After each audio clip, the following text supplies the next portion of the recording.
I'm Robert, 35M, and I've been married to Sarah, 32F, for 3 years. We've been together for 6 years total.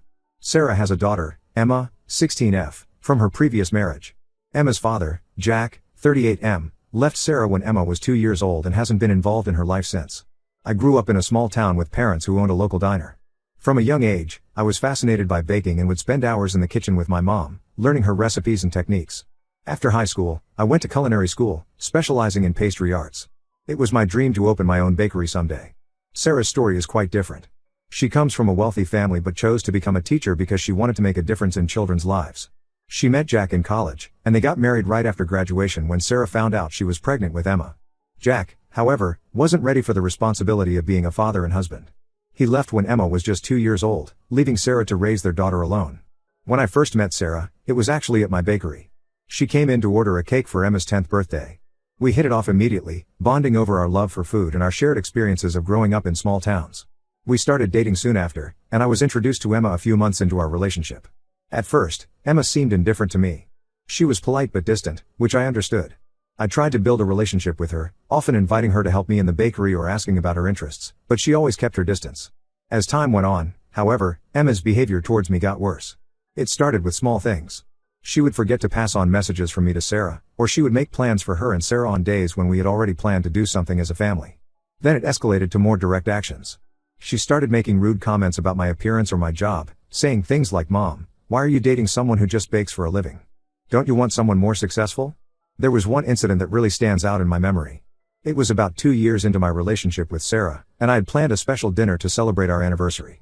I had spent days preparing, cooking all of Sarah's favorite dishes. When we sat down to eat, Emma came home unexpectedly. She was supposed to be at a friend's house, and threw a tantrum. She knocked over the table, spilling food everywhere, and screamed that she hated me and wished I would leave them alone. Sarah always tried to mediate between us, but nothing seemed to work. We went to family counseling for a while, but Emma refused to participate properly, often sitting in silence or giving one-word answers. I almost broke up with Sarah after that dinner incident, feeling like I was causing more harm than good by being in their lives. But I loved Sarah too much to let her go, and I hoped that with time, Emma would come around. As for my bakery, it's been my pride and joy for the past 10 years. I started small, just me and a tiny storefront, but over the years, I've built it into a successful business. We're known in town for our creative cake designs and our commitment to using local, organic ingredients. I've put everything into making it successful, countless late nights, reinvesting every penny of profit for years, even taking out a second mortgage on my house at one point to buy new equipment. Sarah has been incredibly supportive of my business. She often helps out on weekends or during her summer breaks from teaching. She's even learned to decorate cakes and has become quite skilled at it. I had hoped that this shared interest might help bridge the gap between me and Emma, but unfortunately, that wasn't the case. The real trouble started about 6 months ago. Emma had been getting worse in her behavior towards me, and Sarah and I were at our wits' end. We had tried everything, talking to her, grounding her, taking away privileges, but nothing seemed to work. Emma would promise to do better, but within days, she'd be back to her old behavior. One particularly bad week, Emma had gotten suspended from school for fighting. Sarah and I had a long talk with her, trying to understand what was going on. Emma broke down crying, saying she felt like she didn't fit in anywhere, not at school, not at home. She said she missed how things used to be before I came into their lives. A few days after this conversation, I came home to find Emma in tears again. She told me that some kids at school had been bullying her, calling her names and excluding her from their group. She said she was sorry for how she had treated me, that she had been taking out her frustrations on me because she didn't know how else to cope. She said she wanted to make amends and asked if she could start helping out at the bakery after school. I was hesitant at first. Emma had never shown any interest in the bakery before, and given our history, I was worried this might be some kind of trick. But Sarah convinced me to give her a chance. She pointed out that this could be an opportunity for Emma and me to bond, and maybe working together would help improve our relationship. For the first few weeks, everything seemed to be going well. Emma was polite and helpful at the bakery. She seemed to enjoy learning about baking, and she was particularly good at decorating cupcakes. She even started talking to me more at home, asking about my day and sharing stories from school. Sarah was thrilled, thinking we had finally turned a corner in our relationship. Then, strange things started happening at the bakery. It began with small things, a batch of cookies that didn't rise properly, a cake that came out lopsided. I didn't think much of it at first, assuming it was just normal kitchen mishaps. But then customers began complaining about finding hair in their baked goods. Some reported feeling ill after eating our products. Our health inspection scores started dropping. I couldn't understand what was going on. We had always maintained the highest standards of cleanliness and quality. I retrained all my staff on food safety protocols, double-checked all our ingredients, even had our equipment professionally cleaned and inspected. But the problems continued. Our reputation in the community started to suffer. We lost several large wedding cake orders, and our daily sales dropped significantly. I was stressed and confused, trying desperately to figure out what was going wrong. After weeks of this, I decided to install cameras in the bakery. I told my staff it was for general security purposes, but really, I wanted to see if I could catch whatever was causing these problems. What I saw on the footage shocked me to my core. The cameras showed Emma deliberately contaminating the food. She was putting hair, dirt, and even small amounts of cleaning products into the batter and frosting. She would mess with the oven temperatures when no one was looking, causing baked goods to come out wrong. In one particularly disturbing clip, I saw her spit into a bowl of cake batter before mixing it. I was devastated. Not only had Emma betrayed my trust, but she had also put my livelihood and the health of our customers at risk. I couldn't believe that after everything, she would do something like this. I confronted Emma with the evidence, and she broke down. She admitted that she had been sabotaging the bakery all along. She said she wanted to ruin my business so that Sarah would leave me and they could go back to how things were before I came into their lives. She said she thought if I lost the bakery, I wouldn't be able to support them anymore and would have to leave. I was too upset to even respond. I called Sarah and asked her to come home immediately. When she arrived, I showed her the video footage. Sarah was shocked and heartbroken. She tried to talk to Emma, to understand why she would do this, but Emma just kept repeating that she wanted things to go back to how they were before. After a long, emotional discussion, Sarah and I both agreed that Emma couldn't live with us anymore. We arranged for her to stay with Sarah's parents temporarily while we figured out what to do long term. Emma begged and pleaded to stay, promising she would change, but I couldn't trust her anymore. The damage she had done was too severe, both to my business and to our family. Sarah was devastated by the decision. She cried for hours after Emma left, questioning where she had gone wrong as a mother. I tried to comfort her, but I was struggling with my own feelings of betrayal and anger. Now, Sarah's family is calling us heartless for kicking Emma out. They say we should give her another chance and that she's just a troubled teenager who needs help. But I can't risk my business or my peace of mind anymore.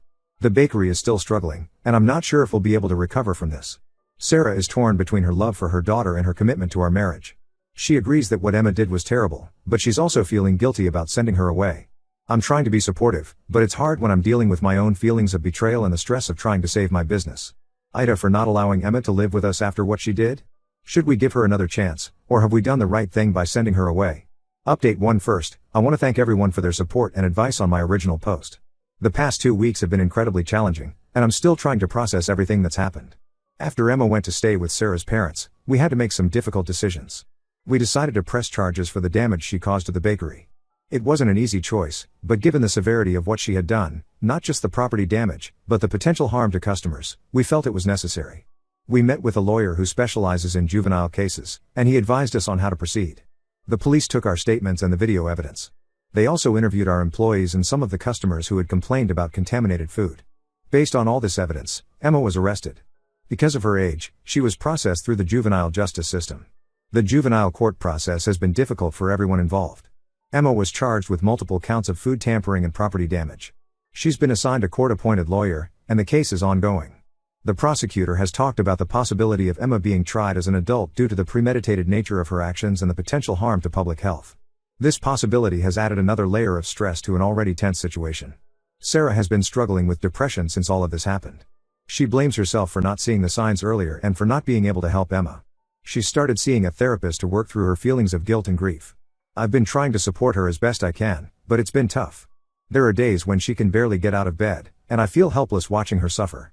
We've had to temporarily close the bakery while we deal with the legal issues and try to rebuild our reputation. The financial strain has been significant. We're burning through our savings, and I've had to let go of most of my employees. I'm not sure if we'll be able to recover fully. The local news picked up the story, and now everyone in town knows what happened. Some people have been supportive, but others are angry, feeling like we've betrayed the community's trust. In a surprising turn of events, Emma's biological father, Jack, has suddenly reappeared. He found out about the situation through a mutual friend and reached out to Sarah. This is the first time we've heard from him in over 14 years. Jack claims that he wants to help and that he feels responsible for Emma's behavior because he wasn't there for her growing up. He says he's turned his life around, he's married now, has 2 young kids, and runs a successful construction business in a city about 3 hours from us. He's offered to take Emma in and pay for her therapy and any legal fees. Sarah is torn about Jack's sudden reappearance. On one hand, she's angry at him for showing up now after all these years of absence. She feels like he abandoned them when things were tough and is only showing up now because it's convenient for him. On the other hand, she's desperate for any help with Emma.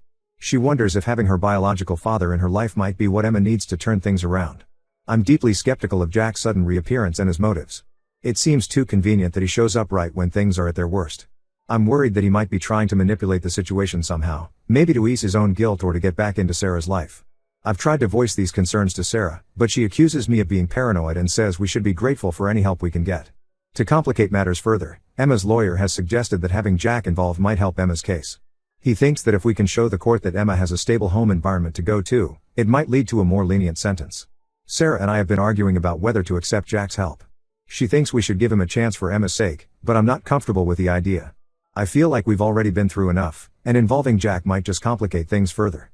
These arguments have been putting additional strain on our marriage, which is already fragile from everything else that's happened. To add to all of this, we've been receiving threats and hate mail from people in the community who found out about what happened at the bakery. Some people are angry that we pressed charges against Emma, calling us cruel for not giving her another chance. They say we're bad parents for giving up on our child. Others are furious about the food tampering and are threatening to sue us. We've had to change our phone number and delete our social media accounts to escape the constant harassment. The stress is taking a toll on both of us. Sarah is considering taking a leave of absence from her teaching job to deal with everything.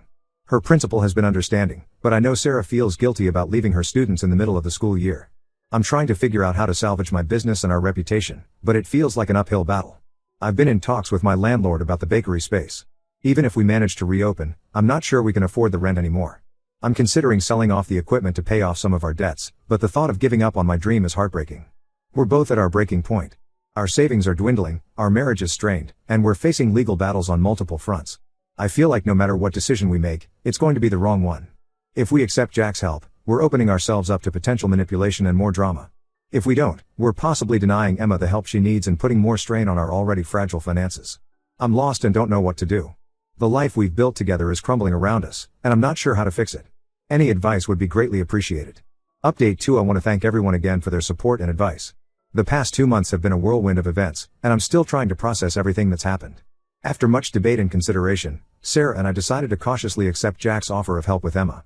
We set clear boundaries and expectations, including regular updates on Emma's progress and the understanding that this arrangement could be terminated if we felt it wasn't in Emma's best interest. Jack agreed to all of our terms. Jack took Emma to live with him and his family. He enrolled her in an intensive therapy program and transferred her to a new school. At first, things seemed to be going well. Emma was reportedly making progress in therapy, and Jack was keeping us updated regularly. He sent us photos of Emma with his wife and kids, all smiling and seeming happy. Emma even called us a few times, sounding more like her old self than she had in years. However, about a month into this arrangement, we discovered some disturbing information. A private investigator friend of mine offered to do some digging into Jack's background as a favor to us. What he found was shocking and completely contradicted the picture Jack had painted of his life. It turns out that Jack had been in and out of jail for the past decade for various fraud and embezzlement charges. He had multiple aliases and had been involved in several get-rich-quick schemes that left investors penniless. His construction business was a front for money laundering, and he was currently under investigation by the FBI. Even more disturbing, Jack wasn't actually married, and the woman and children in the photos he sent us were actors he had hired to create a fake family. The house Emma was staying in was a short-term rental, not Jack's permanent home as he had claimed. When we confronted Jack with this information, he broke down and admitted the truth. He confessed that he was in serious debt to some dangerous people. He had hoped to use Emma's situation to gain access to our finances and potentially scam us out of money. His plan was to convince us to invest in his fake construction business, promising high returns that would never materialize. We immediately called the police and Child Protective Services. Emma was removed from Jack's care and placed in temporary foster care while we sorted everything out.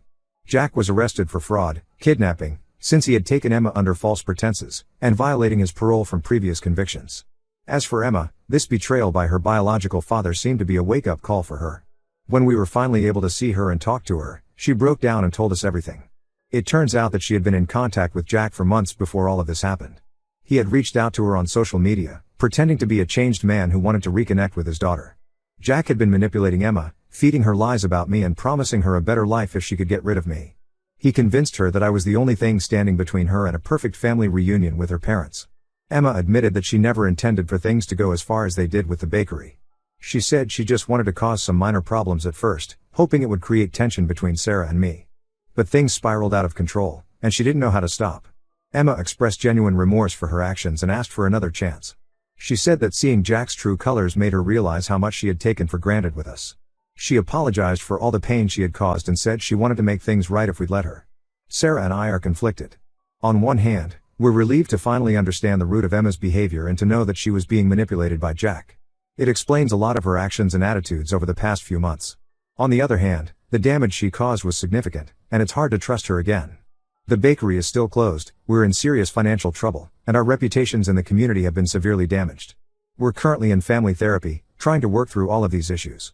It's a slow process, and there are still a lot of raw emotions on all sides. Emma is still in foster care for now, but we're working with social services to determine the best path forward. The legal case against Emma has been complicated by the revelation of Jack's involvement. Her lawyer is arguing that she was coerced and manipulated by an adult, which could potentially reduce her charges. We're working with the prosecutor to figure out the best path forward that balances justice with Emma's need for rehabilitation. As for Jack, he's facing multiple federal charges for his various frauds, as well as charges related to his manipulation of Emma. He's likely looking at significant prison time. We've cut all contact with him, and Emma has expressed no desire to have him in her life ever again. The bakery is still closed, and I'm not sure if I'll ever be able to reopen it. The financial and emotional toll of everything has been enormous. I've been doing some freelance baking work to try to make ends meet, but it's nowhere near enough to cover our mounting debts. Sarah has returned to teaching, but her performance is suffering due to the stress of our situation. We're taking things one day at a time, but the future is still uncertain. We're trying to rebuild our family, but it's a long and difficult process. There are good days and bad days. Some days, it feels like we're making progress, and other days it feels like we're right back where we started. I'll update again when there are more developments.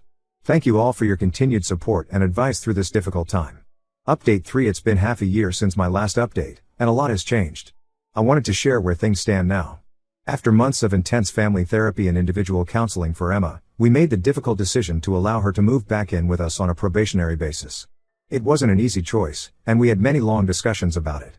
We set up strict rules and expectations, including continued therapy, regular check-ins with her probation officer, and a zero-tolerance policy for any deceitful behavior. Emma has shown significant improvement. She's been consistently attending therapy, doing well in school, and has even started volunteering at a local animal shelter. Her therapist says she's made great strides in dealing with her abandonment issues and learning healthier ways to express her emotions. She's made amends to many of the people she hurt, including writing apology letters to our former bakery customers. As for the legal situation, due to Jack's involvement and Emma's cooperation and improvement, the charges against her were reduced. She's on probation and doing community service, but thankfully avoided any jail time. She's required to continue therapy and meet regularly with a probation officer, but so far, she's been complying with all the terms. Jack, on the other hand, is serving time for his various frauds and for his role in manipulating Emma. He was sentenced to 15 years in federal prison. We've cut all contact with him, and Emma has expressed no desire to have him in her life ever again. She's been working through her feelings about him in therapy, which has been a difficult but necessary process. The bakery, unfortunately, couldn't be saved. The damage to its reputation was too severe, and the financial losses were too great to recover from. It was heartbreaking to let it go, but I've had to accept that it's part of moving forward. We sold off the equipment to pay some of our debts, and I've been slowly saying goodbye to that chapter of my life. I've since found a job as a pastry chef at a local restaurant. It's not the same as having my own business, but it allows me to still do what I love. The owner knows about my situation and has been incredibly supportive. There's even talk of me potentially taking over the bakery side of the restaurant's operations in the future. Sarah has returned to teaching full-time.